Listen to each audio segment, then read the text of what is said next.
میں اپنے کمرے میں بیٹھی تھی کہ مجھے اپنی امی کی آواز آئی۔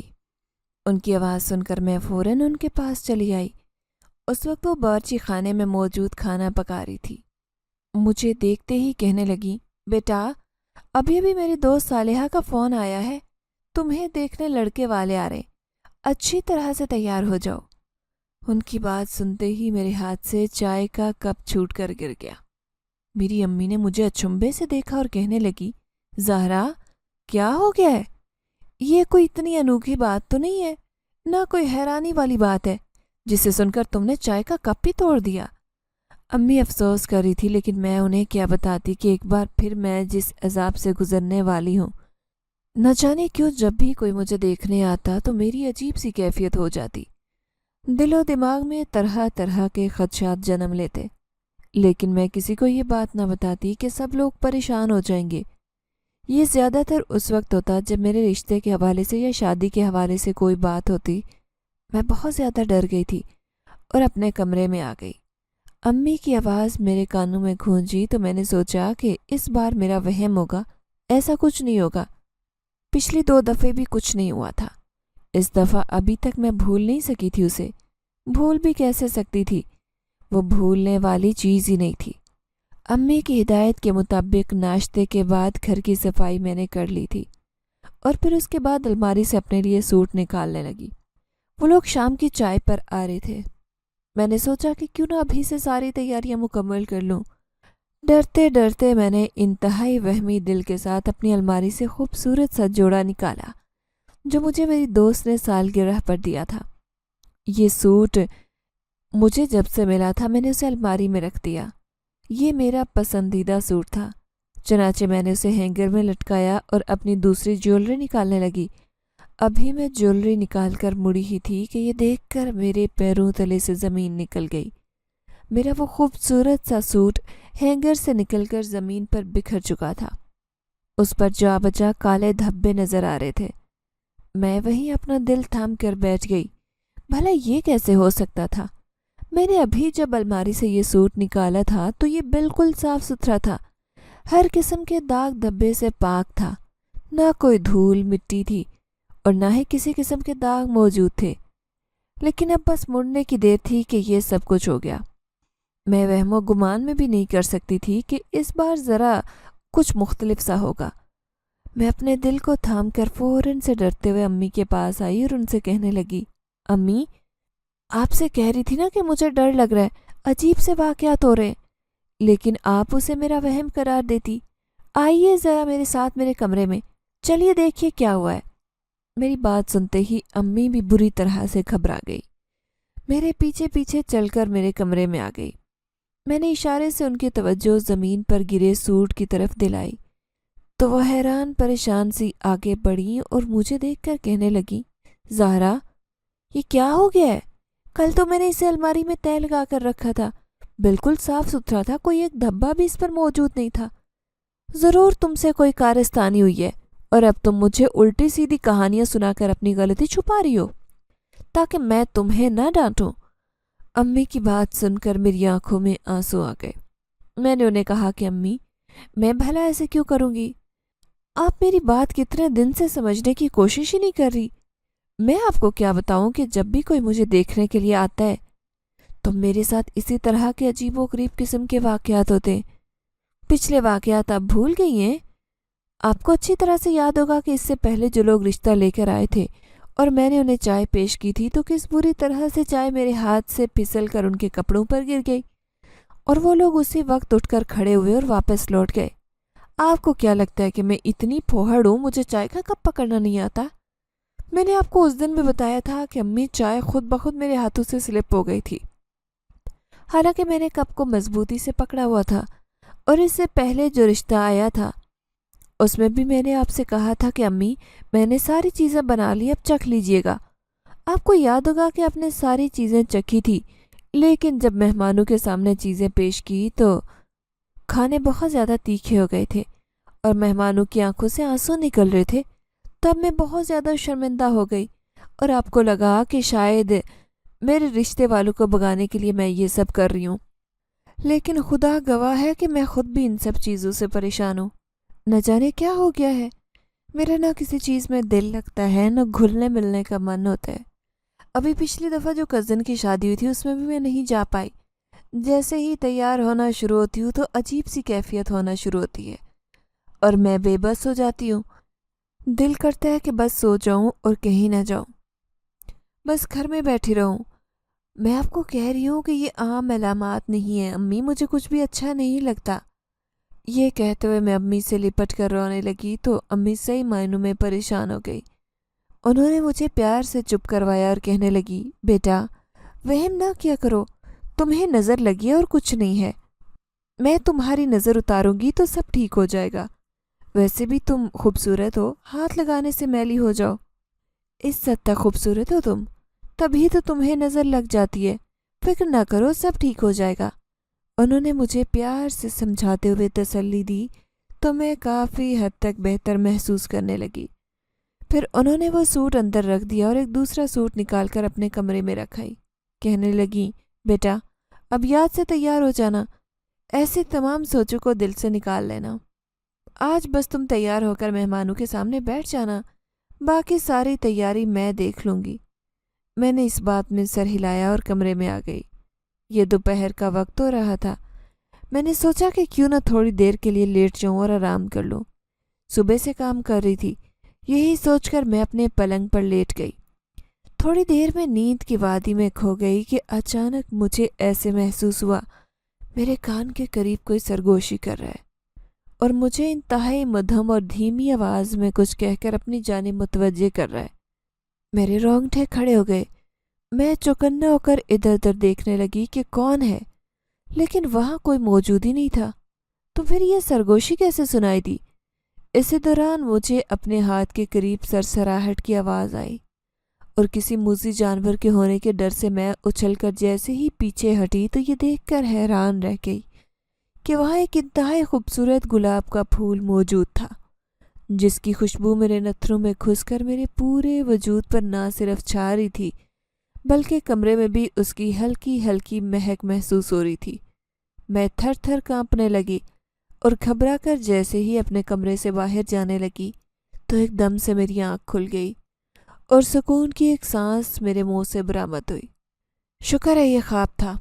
میں نے اپنے دونوں ہاتھوں سے اپنے چہرے پر پھیر کر دیکھا، اپنے بال سمیٹے جو اس وقت کھل گئے تھے، اور جیسے ہی چادر ہٹا کر پلنگ سے نیچے اترنے لگی تو میرے قدم ایک جگہ جم سے گئے۔ جو منظر میں نے دیکھا وہ مجھے دہلانے کے لیے کافی تھا۔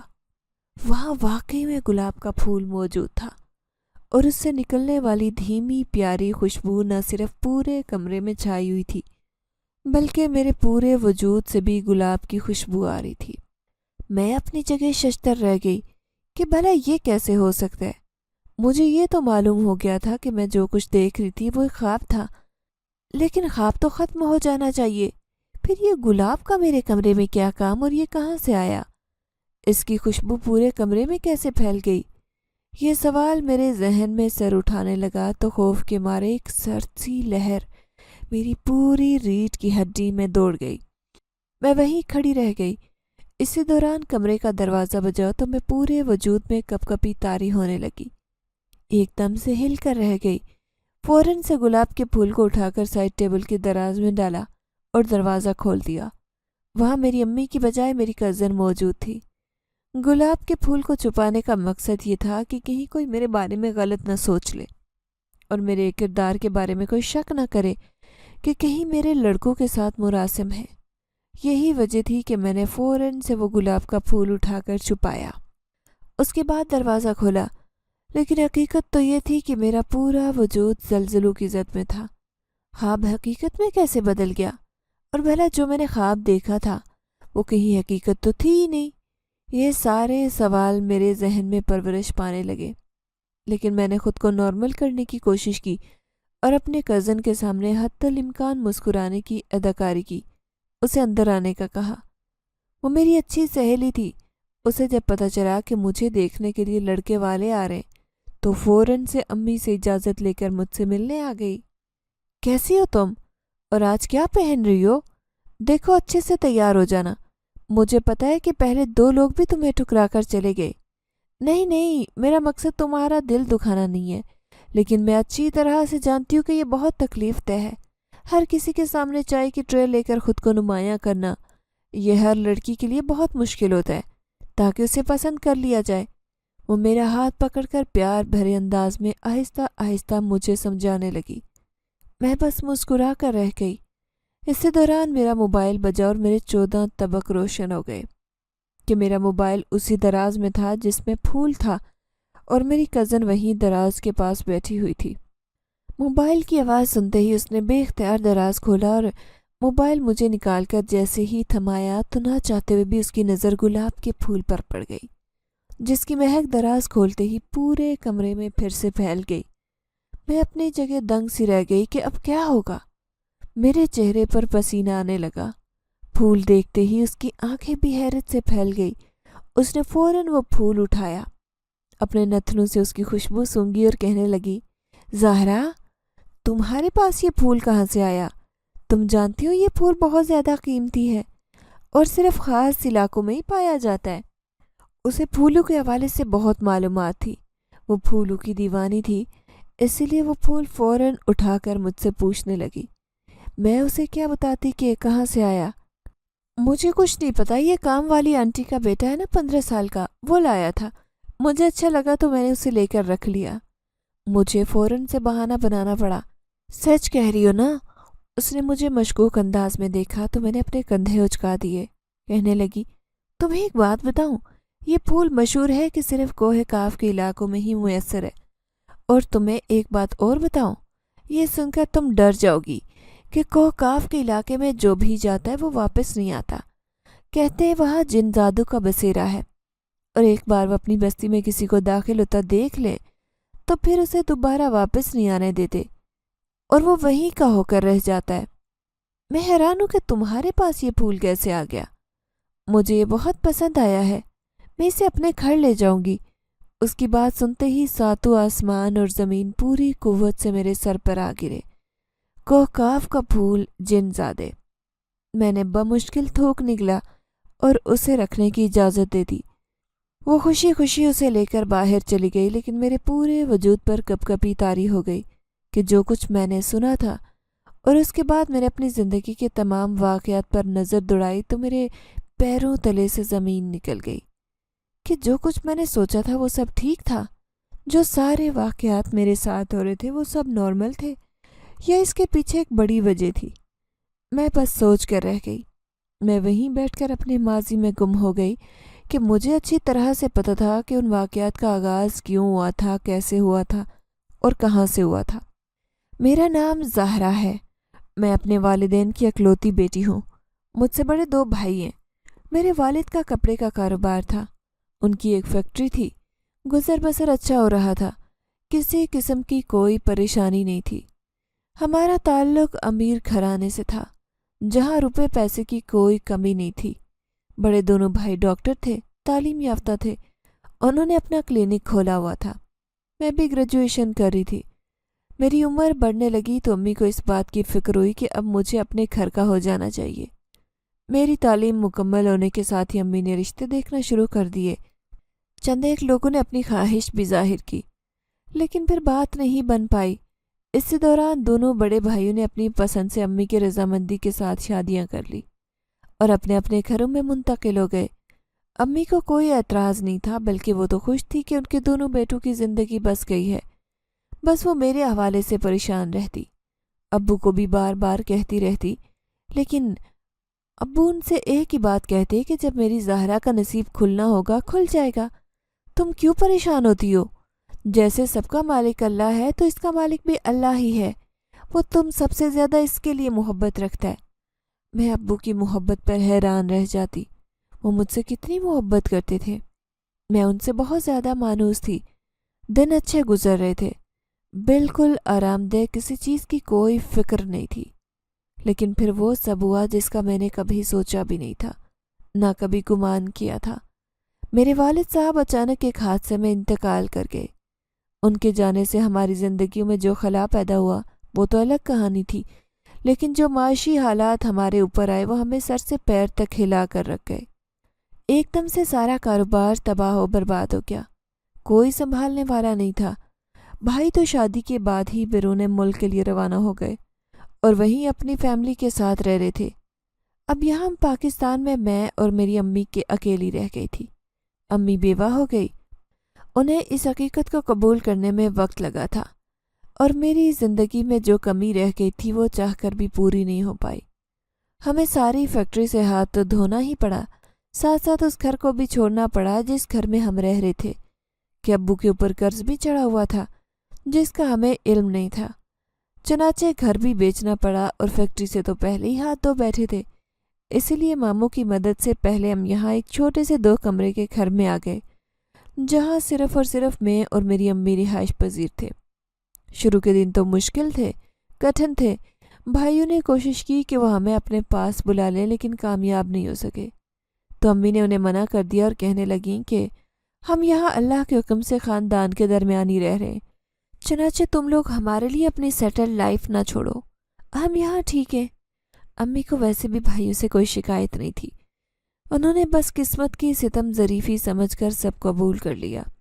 ہم جب یہاں آئے تھے تو ماموں نے ہمیں خاص طور پر ایک ہدایت کی تھی اور کہا تھا کہ اس گھر کے حوالے سے چند باتیں مشہور ہیں اور یہ سنی سنائی باتیں ہیں، اس پر میں یقین تو نہیں کرتا، لیکن میں آپ لوگوں کو ایک بات بتانا چاہتا ہوں کہ میں نے مولوی صاحب سے پوچھا ہے، یہاں اس گھرانے میں 2 چیزوں کی احتیاط کرنی ہے، ایک تو خوشبو نہیں لگانی، دوسرا اپنے بالوں کو سمیٹ کر رکھنا ہے، گھر میں بلا ضرورت تیار ہو کر یا سج سنور کر مت رہنا۔ میں نے ماموں کی بات سنی تو بے ساختہ ہنس پڑی اور کہنے لگی، ماموں آپ بھی کیسی باتوں پر یقین کر بیٹھتے ہیں؟ ایسا کچھ نہیں ہوتا، بلا وجہ آپ بس ہمیں بھی خوف میں مبتلا کر رہے ہیں۔ اگر اس گھر میں کچھ موجود ہوگا تو ہمیں دیکھ کر بھاگ جائے گا، انسان سے زیادہ خطرناک اور کوئی مخلوق نہیں ہے۔ یہ کہتے ہی میں نے گھر کے اندر داخل ہوتے ہی صفائی شروع کی۔ امی کچن میں صفائی کرنے لگ گئی تھی اور میں کمروں کی صفائی میں مصروف تھی۔ بار بار ابو کی یاد میرے دل پر دستک دیتی کہ ہم کن حالات میں آ گئے تھے۔ ایک بڑے سے گھر کو چھوڑ کر چھوٹے سے 2 کمروں کے گھر میں رہنا آسان نہیں تھا۔ دل خون کے آنسو رو رہا تھا، لیکن چہرے پر مسکراہٹ تھی۔ میں کسی کو نہیں بتانا چاہتی تھی کہ میں کتنی دکھی ہوں، اسی لیے بس صفائی میں مگن تھی کہ اچانک مجھے اپنی ناک کے قریب ایک انتہائی مدھر سی آواز سنائی دی۔ میرے ہاتھ سے برش چھوٹ کر گر گیا اور میں ایک دم سے ہل کر رہ گئی۔ میں نے اپنے آس پاس دیکھا، وہاں کوئی بھی نہیں تھا، بلکہ کمرے میں بھی کوئی موجود نہیں تھا۔ میں نے اپنا وہم سمجھ کر سر جھٹکا اور اپنے کاموں میں مصروف ہو گئی کہ اسی دوران مجھے میرے کمرے سے تیز خوشبو آنے لگی۔ یہ خوشبو اس قدر تیز تھی کہ میرے نتنوں میں گھس گئی۔ میرا برا حال ہو رہا تھا، میں بری طرح سے کھانس کر رہ گئی۔ مجھے عجیب سا احساس ہو رہا تھا، ایسے لگا جیسے میرا نام لے کر باقاعدہ کسی نے مجھے پکارا ہو۔ ایک بار پھر سے میں نے اسے اپنا وہم سمجھا اور امی کے پاس دوڑ کر آ گئی۔ امی کا ہاتھ بٹانے لگی۔ اب کمرے میں جانے کا دل نہیں کر رہا تھا، ایک خوف سا اندر بیٹھ گیا۔ میں نے امی سے کہا کہ امی میں آپ کے ساتھ سویا کروں گی، مجھے اکیلے کمرے میں ڈر لگتا ہے۔ امی مجھے دیکھ کر ہنسنے لگی اور کہنے لگی، ابھی تو تم ماموں سے کہہ رہی تھی کہ آپ کیسی باتیں کر رہے ہیں، آپ ان باتوں پہ یقین کیسے کر لیتے، اور ابھی ذرا سی دیر میں تمہارا موقف بھی تبدیل ہو گیا۔ تم میرے ساتھ سونا چاہتی ہو، میرے کمرے میں رہنا چاہتی ہو؟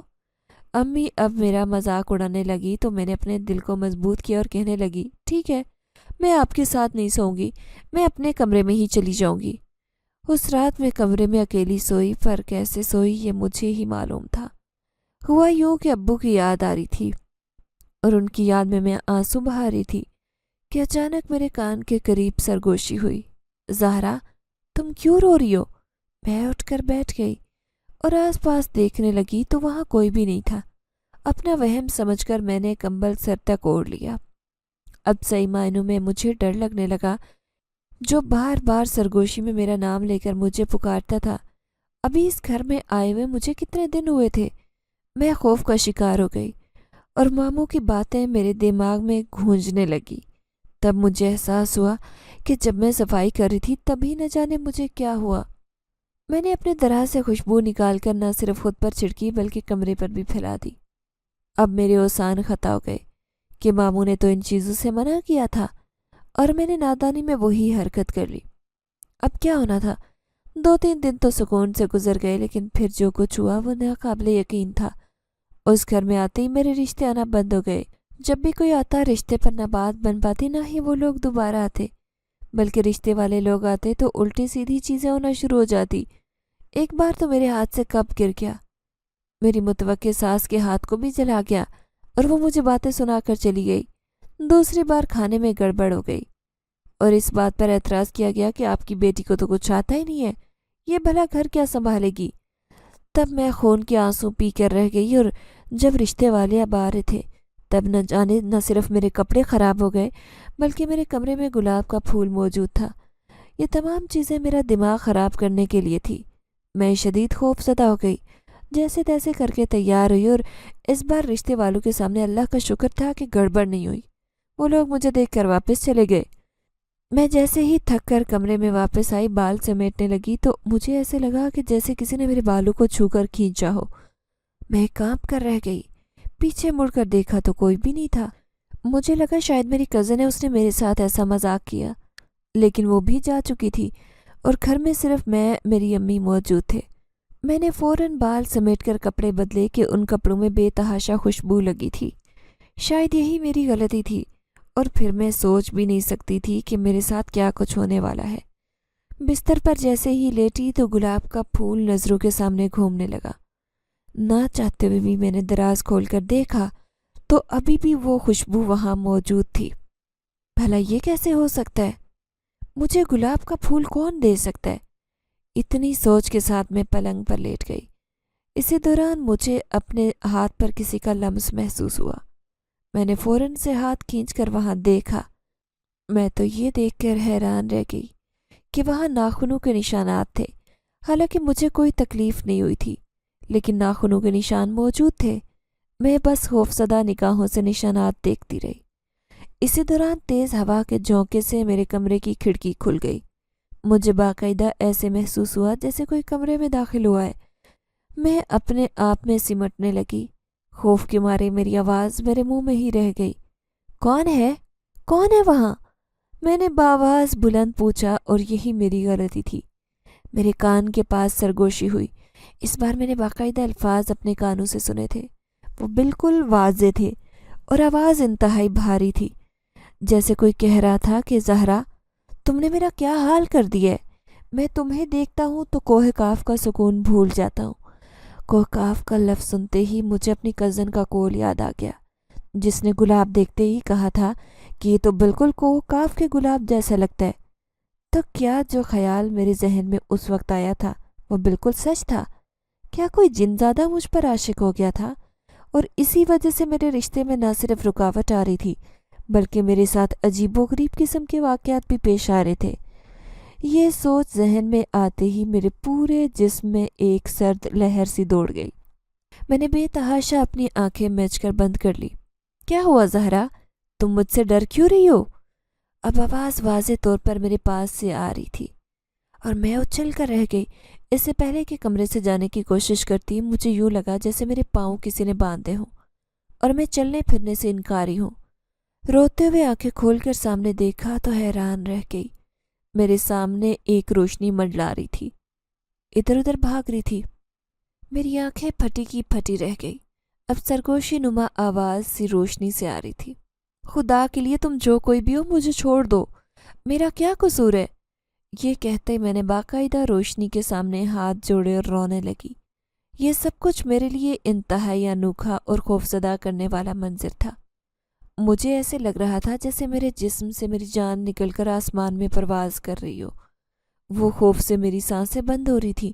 اچانک وہ روشنی خوبصورت نوجوان میں بدل گئی اور میری آنکھیں حیرت سے پھیلتی چلی گئی۔ وہ نوجوان میری طرف دیکھ کر زور سے مسکرایا۔ میرا دل دھک سے رہ گیا۔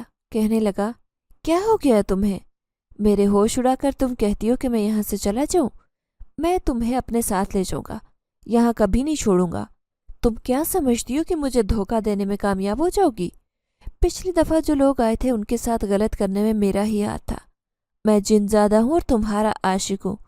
میں اپنا نام بتاتا ہوں، میرا نام اسحاق ہے اور میں یہیں رہتا ہوں۔ میری زندگی تو بالکل ٹھیک گزر رہی تھی، تم نے آ کر اس میں ہلچل مچا دی اور اب پھر مجھ سے کہتی ہو کہ تم یہاں سے چلے جاؤ۔ تم لوگوں نے میرے گھر پر قبضہ کیا، تب میں نے تمہارا کچھ نہیں کیا، لیکن اب تم روز میرے ہوش اڑاتی ہو۔ تمہارا حسن مجھے پاگل کر دیتا ہے۔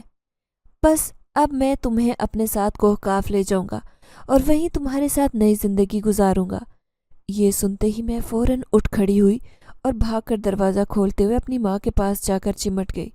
میں بری طرح سے کانپ رہی تھی، میرا پورا وجود پسینے میں شرابور تھا، آنکھوں سے آنسو متواتر بہہ رہے تھے اور میری حالت ناقابل بیان تھی۔ مجھے شدید بخار نے آ گھیرا۔ امی میری اس حالت سے بہت زیادہ ڈر گئی۔ انہوں نے فوراً سے ڈاکٹر کو فون کیا۔ ڈاکٹر نے مجھے چیک کیا تو کہنے لگا کہ انہوں نے کوئی بہت صدمہ لیا ہے، بس آپ ان کے ذہن کو پرسکون رکھنے کی کوشش کریں، یہ ٹھیک ہو جائیں گی۔ لیکن میرا بخار کم ہونے کا نام نہیں لے رہا تھا۔ میری زبان بند ہو کر رہ گئی اور میں کسی کو کچھ بھی کہنے کے قابل نہ رہی۔ مجھے دیکھنے کے لیے میری وہی کزن آئی۔ اس نے میرے کان میں سرگوشی کی اور کہنے لگی، زہرا، کہیں تمہیں کوئی اثر وثر تو نہیں ہو گیا؟ کہیں کوئی جن تمہارے پیچھے عاشق تو نہیں ہو گیا؟ میں تمہیں ایک بات بتاؤں کہ جو پھول میں یہاں سے لے کر گئی تھی وہ میں نے اپنی دراز میں رکھا تو بالکل کالا پڑ گیا اور ایک دن میں سوکھ کر کانٹا ہو گیا۔ حالانکہ یہ ایک نایاب نسل کا پھول تھا جو دنیا میں بہت کم پایا جاتا ہے۔ میں تو ان کے حوالے سے بہت پڑھتی رہتی ہوں، لیکن اس طرح کالا پڑ جانا اچھی علامت نہیں ہے۔ تم اپنا روحانی علاج کرواؤ۔ اس کی بات سن کر میں خاموش رہی، آنکھوں سے آنسو بہہ کر گالوں پر پڑے۔ جیسے ہی میری نظر سامنے پڑی تو دیکھ کر اپنی جگہ پر جم سی گئی کہ وہ نوجوان جو بالکل خوبصورت تھا، انتہائی خوبصورت، میرے سامنے بیٹھ کر مجھے اشارے سے اپنی کزن کی طرف انگلی کر کے کہنے لگا، اسے کہہ دو کہ یہ زیادہ میرے بارے میں کھوج لگانے کی کوشش نہ کرے، ورنہ تمہارے ساتھ ساتھ اسے بھی نقصان پہنچاؤں گا۔ میں تو یہ سنتے ہی اپنی جگہ سے اچھل پڑی، آنکھوں میں آنسو آ گئے۔ نفی میں سر ہلا کر اسے منع کرنے لگی۔ میری حالت ایسی ہو رہی تھی کہ نہ میں نگل سکتی تھی نہ اگل سکتی تھی۔ میری خوبصورتی ہی میرے گلے پڑ گئی۔ ہر کوئی میری خوبصورتی کی تعریف کرتا، کہتا کہ زارا تو بالکل پری ہے۔ مجھے کیا پتا تھا کہ میرا واسطہ انہی جیسی کسی مخلوق سے پڑ جائے گا اور میں کچھ بھی نہیں کر پاؤں گی۔ امی کو میں کیا کہتی، وہ تو ویسے ہی بیوہ تھی، انہیں میری فکر تھی۔ اب میں انہیں مزید فکر مند نہیں کرنا چاہتی تھی، لیکن میں کیا کروں گی؟ میرے آگے بند راستہ تھا، بند گلی تھی جس سے میں آگے سارے راستے ختم ہوتے محسوس کر رہی تھی۔ میں اسی لمحے گھٹنوں میں سردی زاروں قطار رونے لگی تو میری کزن میری حالت دیکھ کر گھبرا گئی، میری امی کو بلا لائی۔ میں نے ان سے کہا کہ مجھے اس گھر میں نہیں رہنا، ہم کہیں اور چلتے ہیں۔ میری بات سن کر امی نے مجھے پیار سے سمجھایا اور کہنے لگی کہ اس وقت تمہارے ابو کے جانے نے تمہارے دماغ پر بہت گہرا اثر ڈالا ہے۔ آہستہ آہستہ ہم سب کو پتہ چل رہا ہے کہ تم ذہنی پریشانی کا شکار ہو، سب ٹھیک ہو جائے گا۔ آج کل تم بہت پریشان ہونے لگی ہو، میں ہوں نا تمہارے ساتھ، کچھ نہیں ہوگا۔ امی نے مجھے بہلا پھسلا کر میرے بال سہلا کر مجھے سلانے کی کوشش کی، لیکن میری تو نیند ہی اڑ گئی۔ جو انکشاف مجھ پر اب ہو چکا تھا، ایسے میں بھلا نیند کہاں آنی تھی؟ میں نے آنکھیں موند لی تو امی مجھے سوتا دیکھ کر واپس چلی گئی۔ اسی دوران میرے کان کے پاس کسی نے زور سے تھپڑ لگایا کہ میں پوری جان سے کانپ کر رہ گئی۔ اس سے پہلے کہ سنبھل پاتی وہی سرگوشی میرے کان کے پاس ہوئی اور مجھ سے کہنے لگی، خبردار جو مجھ سے دور جانے کا سوچا، تمہیں کھائی سے بھی نکال لاؤں گا، زمین میں دفن ہو جاؤ گی تو وہاں سے بھی نکال لاؤں گا۔ یاد رکھو، میں تمہیں کسی اور کا نہیں ہونے دوں گا۔ میری پسند اور محبت ہو، اور جس سے اسحاق محبت کر لے وہ اسے کسی اور کے لیے نہیں چھوڑتا۔ تم میری ہو یا پھر کسی کی نہیں ہوگی۔ اگر تم نے ایسی کوئی کوشش بھی کی تو میں تمہیں مار دوں گا۔ اس کی دھمکی سن کر میرا دل بند ہونے لگا۔ میں وہیں خوف کے مارے بے ہوش ہو گئی۔ آنکھ کھلی تو خود کو ہاسپٹل میں پایا۔ امی جھکی اور کہنے لگی، بیٹا کیا ہو گیا ہے تمہیں؟ کوئی پریشانی ہے تو مجھ سے کہو، کیوں چپ ہو؟ تمہاری یہ پریشانی اب مجھے اندر سے مار رہی ہے، کوئی بات ہے تو بتاؤ، خاموش نہ رہو۔ میری وجہ سے وہ پریشان تھی، میں انہیں کیا بتاتی کہ اس گھر میں میرا یہ حال ہو گیا ہے، اس گھر میں رہنے والے جن زادے نے مجھے پسند کر لیا ہے، مجھے دھمکیاں دیتا ہے، ڈراتا ہے، انسان کے روپ میں نظر آتا ہے۔ مجھے یقین تھا کہ اگر امی کو یہ ساری باتیں بتاتی تو وہ میری ذہن کی اختراع سمجھ کر میرا ذہنی علاج ہی کرواتی، میں اچھی طرح سے جانتی تھی کہ یہ ذہن کے علاج سے ممکن نہیں ہے، بلکہ اس کے لیے روحانی علاج کی ضرورت ہے۔ خبردار، مجھے کوئی نقصان پہنچانے کی کوشش بھی نہ کرنا، ورنہ تمہارا پورا خاندان تباہ کر دوں گا۔ اس سے پہلے کہ میں امی کو کچھ بتاتی، میرے کان کے قریب ایک سرگوشی ہوئی۔ میں نے جیسے ہی گردن موڑ کر دیکھا تو ہاسپٹل کی کرسی میں بیٹھ کر بے تحاشا مسکرا کر مجھے دیکھ رہا تھا۔ اس کی آنکھوں میں عجیب چمک نکل رہی تھی، ایسی مقناطیسیت جو مجھے فوراً اپنا بھلا کر اس کی طرف مائل کر رہی تھی۔ میں نے فوراً اپنی آنکھیں بند کی اور قرآنی آیات کا ورد کرنے لگی۔ سرگوشی میں تیزی آ گئی اور وہ میرے کان کے قریب آ کر کہنے لگا، تم اپنا منہ بند کرتی ہو کہ میں تمہیں ابھی اور اسی وقت ساتھ لے جاؤں؟ لیکن میں نے سوچ لیا تھا کہ اس بار ایسی تکلیف اور اذیت دوبارہ برداشت نہیں کر پاؤں گی۔ جب وہ نظر آتا تو میرے پورے وجود پر بھاری پن چھا جاتا، ایک ایک اعضاء میرے لیے حرکت کرنا مشکل ہو جاتا، اور مجھے ایسے لگتا جیسے میرا سانس گھٹ رہا ہے، میرا سانس بند ہو رہا ہے، میری روح نکلنے والی ہے۔ لیکن یہ اس کی آمد کی وجہ سے ہوتا۔ اس نے مجھ پر حملہ کر دیا اور میرا گلا زور سے دبانے لگا۔ مجھے کہنے لگا کہ جو کچھ تم کر رہی ہو تمہیں اس کا خمیازہ بھگتنا پڑے گا، اپنا منہ بند کر دو ورنہ تمہیں مار دوں گا۔ یہ سنتے ہی میں چیخنے چلانے لگی، اپنا سر دیوار سے مارنے لگی۔ لوگ میری یہ حالت دیکھ کر مجھ سے دور بھاگنے لگے۔ اس نے مجھے تکلیف کی اس انتہا پر پہنچا دیا تھا کہ میرے بال پکڑ کر مجھے زمین پر پٹکا، میرے سر سے خون نکل رہا تھا۔ امی بھی یہ حالت دیکھ کر اونچا اونچا رو کر ڈاکٹر کو بلانے لگی۔ سب لوگوں نے مجھے بڑی مشکل سے قابو کیا، مجھے انجیکشن لگا دیا، میں بے ہوش ہو گئی۔ آج بھی اس تکلیف کو یاد کرتی ہوں تو رونگٹے کھڑے ہو جاتے ہیں۔ وہ تکلیف انتہائی دردناک تھی جس سے میں دوبارہ کبھی نہیں گزرنا چاہتی تھی۔ ہوش آیا تو میں زنجیروں میں جکڑی تھی، اپنے گھر میں موجود۔ میں نے روتے ہوئے اپنی امی کو مدد طلب نگاہوں سے دیکھا کہ جیسے ہی میری آنکھ کھلتی تو میں اسے اپنے سامنے پاتی۔ وہ انتہائی خوفناک شکل میں میرے سامنے موجود تھا، میرے کان میں سرگوشی کرنے لگا۔ یہی میری اصلی شکل ہے، اگر تم نے کچھ الٹا سیدھا کرنے کی کوشش کی تو میں اسی اصلی شکل کے ساتھ تمہیں اپنے ساتھ لے جاؤں گا۔ بس مسئلہ یہ ہے کہ اس وقت میں سزا کاٹ رہا ہوں، جس میں صرف 2 دن باقی ہیں۔ 2 دن کے بعد میرے عذاب سے تمہیں کوئی نہیں بچا سکے گا، میں ہمیشہ کے لیے تمہیں اس دنیا سے لے کر جاؤں گا۔ اس کی بات سنتے ہی میں کرنٹ کھا کر اچھلی۔ ایک بار پھر سے مجھے دورے پڑنے لگے، زنجیروں سے نکلنے کی کوشش کرنے لگی۔ اب وہاں صرف امی نہیں تھی بلکہ میرے بھائی بھی موجود تھے۔ انہوں نے امی سے کہا کہ ابو کے صدمے سے پاگل ہو گئی ہے، اسے کرنٹ دینا پڑے گا، تب کہیں جا کر اس کے دماغ کی رگیں کام کرنا شروع ہوں گی۔ اس کے دماغ میں کیمیکل امبیلنس ہو گیا ہے۔ ہم بھرپور کوشش کر رہے ہیں، آپ ہمت نہ ہاریں۔ آپ اس کی ماں ہیں، اسے حوصلہ دلاسا دیں، اس کے غم کو ہلکا کرنے کی کوشش کریں۔ میں بس خالی خالی نگاہوں سے ان کی طرف دیکھ کر رہ گئی کہ یہ لوگ میرے مرض کو کسی اور طرف لے جا رہے۔ مجھے کوئی مرض نہیں تھا بلکہ مجھ پر تو جن زیادہ عاشق ہو گیا تھا جو میرا پیچھا چھوڑنے کا نام ہی نہیں لے رہا تھا۔ میں نے اسی وقت آنکھیں بند کی اور دھاڑے مار کر رونے لگی اور اللہ کو پکارنے لگی۔ میری زبان سے اللہ کے علاوہ کچھ نہیں نکل رہا تھا۔ میں لاکھ کوشش کر رہی تھی کہ میں آگے کچھ اور الفاظ کہہ سکوں، اپنے بارے میں کچھ بتا سکوں، حالت بیان کر سکوں، لیکن مجھے ایسے لگا جیسے میری زبان پر کسی نے تالا لگایا ہے اور میری زبان تالوں سے چپک کر رہ گئی۔ میں نے بے بس نگاہوں سے آس پاس جنزادے کی تلاش میں نظریں دوڑائی۔ میں اسے معافی مانگنا چاہتی تھی، میں اسے کہنا چاہتی تھی کہ وہ یہاں سے چلا جائے، اور میں سب کے سامنے ہاتھ جوڑ چکی تھی، اونچا اونچا رونے لگی اور کہنے لگی کہ اس سے کہیں کہ مجھے معاف کر دے، میں آئندہ اسے کوئی تکلیف نہیں دوں گی۔ اس سے کہیں میرا پیچھا چھوڑ دے، وہ میرے پیچھے پڑ گیا، میرا کوئی قصور نہیں ہے، خوبصورت ہونا میرا جرم نہیں ہے، مجھے معاف کر دو، مجھے معاف کر دو۔ یہاں تک کہ بار بار ایک ہی بات کی تکرار کرتے ہوئے میں نے اپنی زنجیر بھی توڑنے کی کوشش کی اور اس میں بری طرح سے زخمی ہو گئی، خون بہنے لگا۔ ایک بار پھر سے میرے بھائیوں کی طرف سے انجیکشن لگا دیا گیا۔ جب مجھے نیم غنودگی کی حالت میں اپنی اس کزن کی آواز سنائی دی، اس نے میری والدہ سے کہا کہ آپ لوگ اسے ڈاکٹر کی علاج کی نظر کرنا چاہتے ہیں، اس روحانی علاج کی ضرورت ہے۔ تب اچانک میں نے انتہائی غصیلے نگاہوں سے اس کی طرف دیکھا۔ وہ میری ان نظروں سے ڈر کر کمرے سے بھاگ گئی۔ اس وقت میں اپنے وجود میں موجود نہیں تھی بلکہ وہی میرے وجود میں سرایت کر کے مجھے تکلیف دے رہا تھا۔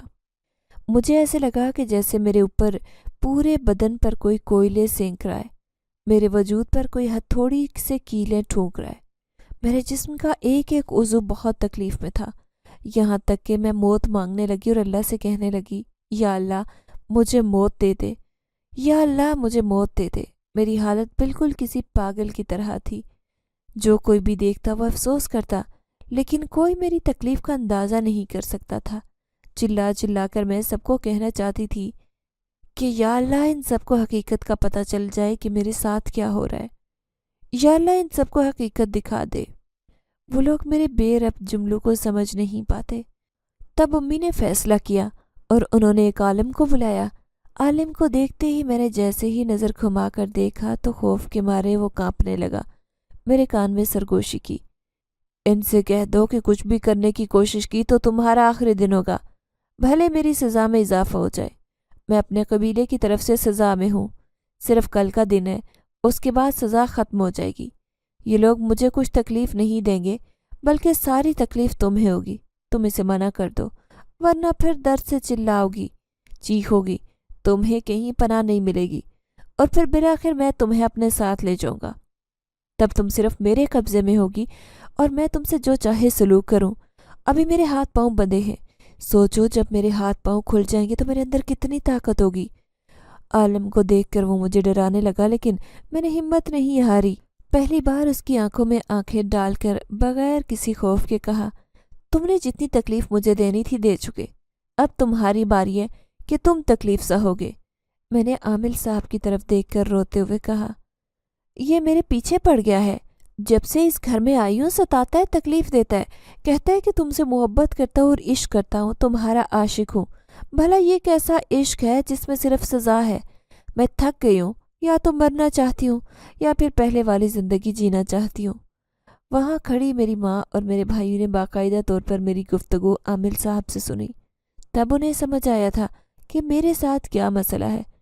امی نے روتے ہوئے عامل صاحب سے ڈرتے ہوئے پوچھا تو عامل صاحب نے انہیں بتایا کہ اس گھر میں غیر مسلم جن کا قبضہ ہے جو لڑکیوں کا عاشق ہے۔ آپ کی بیٹی کے بدن میں بھی سرایت کر گیا ہے، انتہائی خطرناک ہے، اس کا علاج آسان نہیں ہوگا۔ یہ کہتے ہی وہ رک گئے، آنکھیں بند کر کے حساب کیا اور پھر کچھ کہا۔ اسے سن کر میں بلند آواز سے رونے لگی۔ آپ کی بیٹی کے پورے جسم کو اس نے بہت نقصان پہنچایا ہے، وہ خود بھی آدھا جل گیا ہے، لیکن اس کی طاقت نہیں جلی۔ اس کے علاج سے آپ کی بیٹی کی جان بھی جا سکتی ہے۔ عامل صاحب کی بات سن کر میں رونا بھول کر بس پھٹی نگاہوں سے آنکھیں پھاڑ کر ان کی طرف دیکھنے لگی۔ پھر امی کو دیکھا اور بھائیوں کو دیکھا، وہ تمام لوگ رو رہے تھے، میری حالت دیکھ کر انتہائی غمگین تھے، رنجیدہ تھے۔ امی نے عامل صاحب سے کہا کہ اب میری بیٹی کا علاج شروع کر دیں، مجھے امید ہے کہ میرا اللہ اس بار مجھے غم سے دوچار نہیں کرے گا۔ میں اسے کھونا نہیں چاہتی، اسی لیے آپ کو علاج کا کہہ رہی ہوں، جتنا خرچہ ہوگا میں خرچ کرنے کے لیے تیار ہوں، میری بیٹی بچ جائے اور اس کے چنگل سے آزاد ہو جائے۔ یہ سنتے ہی عامل صاحب نے علاج کرنا شروع کیا تو مجھ پر تکلیف کے دورے پڑنا شروع ہو گئے۔ ساری رات روتی چیختی چلاتی رہتی، میری زندگی بدل کر رہ گئی تھی۔ ابو کی وفات کے بعد گھر بدلنے کی وجہ سے یہ سب کچھ ہوا تھا۔ پورے 2 دن میں بھوکی پیاسی بغیر کچھ کھائے پیے ایک کمرے میں پڑی رہی، زنجیروں میں بند تھی۔ عامل صاحب علاج کر کے چلے جاتے اور پھر علاج کر کے جیسے ہی وہ لوٹتے تو میرے سامنے آ کر وہ مجھے اور اذیت میں مبتلا کرتا، مجھے ڈراتا، مجھے خوف میں مبتلا کرتا۔ میں آدھی رات تک میری آوازیں کھوجتی تو پاگل ہو چکی تھی، آواز کھو چکی تھی۔ علاج تو اثر کر رہا تھا لیکن تکلیف حد سے سوا تھی، جس کی کوئی انتہا نہیں تھی۔ وہ علاج کا آخری دن تھا۔